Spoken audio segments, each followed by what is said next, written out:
Berfirmanlah Tuhan kepada Musa, pergilah menghadap Firaun, sebab aku telah membuat hatinya dan hati para pegawainya berkeras, supaya aku mengadakan tanda-tanda mujizat yang kubuat ini di antara mereka.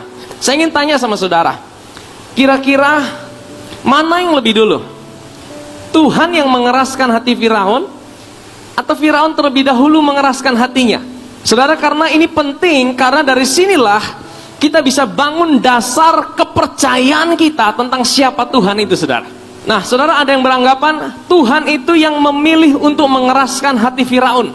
Tetapi kalau saudara baca di beberapa pasal sebelumnya, sebenarnya hati Firaun telah terlebih dahulu mengeras, saudara. Dengan kata lain, bahwa sebenarnya Tuhan hanya meneguhkan apa yang dipilih oleh Firaun, saudara. Saya percaya bahwa Tuhan kita bukan Tuhan yang pick and choose, memilih dan meninggalkan. Anugerah keselamatan itu Tuhan berikan untuk semua orang. Amin, saudara. Dan Dia berikan kasih karunia juga untuk mempercayai. Dan untuk menerima itu dibutuhkan yang namanya iman.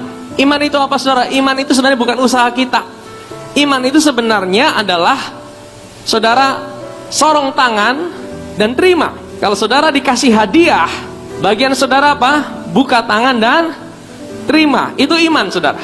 Jadi itu bukan usaha saudara. Anugerah itu untuk semua, tapi tidak semuanya meresponinya dengan iman, saudara. Dan Firaun adalah salah seorang yang memang kecenderungan hatinya adalah mengeraskan hatinya, sehingga Tuhan hanya meneguhkan apa yang sudah ada dalam hati Firaun. Kenapa Tuhan buat hati Firaun hatinya mengeras dan Tuhan teguhkan seperti itu? Supaya aku mengadakan tanda-tanda mujizat yang kubuat ini di antara mereka. Ternyata kadang-kadang Tuhan itu memang Dia izinkan situasi itu seperti tidak terbuka. Saudara, kalau bagi orang Israel, mereka lebih suka yang mana? Tuhan, kalau bisa jangan ada Firaun keraskan hati lagi, Tuhan. Kalau bisa selesaikan dengan segera Firaun. Sepertinya jalan sudah mau terbuka, tertutup lagi. Jalan sudah mau terbuka, tertutup lagi, saudara. Ini sepertinya Tuhan itu menunda-nunda. Kalau saudara sedang ada persoalan, saudara mau lebih cepat atau lebih lama, saudara? Lebih cepat lebih baik, betul? Mendapatkan jawaban lebih cepat lebih baik. Tapi saudara, dikatakan bahwa hati Firaun berkeras, artinya ada penundaan lagi, ada penundaan lagi. Saudara tahu, seringkali penundaan atau persoalan itu terjadi dalam hidup kita. Itu bukan karena Tuhan tidak memperhatikan kita, tapi Tuhan ingin apa? Mengadakan tanda-tanda mujizat terjadi di dalam hidup saudara dan saya. Saudara tahu artinya tanda-tanda? Mujizat itu cuma tanda. Katakan mujizat adalah tanda. Tanda itu artinya petunjuk. Ada tanda belok kiri ke jalan El Tari. Tanda itu bukan jalan El Tari. Tanda itu penunjuk jalan. Kalau saudara pergi ke situ, saudara akan ketemu dengan jalan El Tari.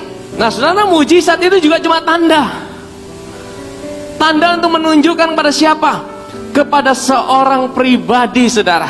Jadi mujizat itu bukanlah akhir daripada tanda itu. Mujizat itu cuma tanda yang menunjukkan saudara kepada seorang pribadi, sang pembuat mujizat itu, saudara.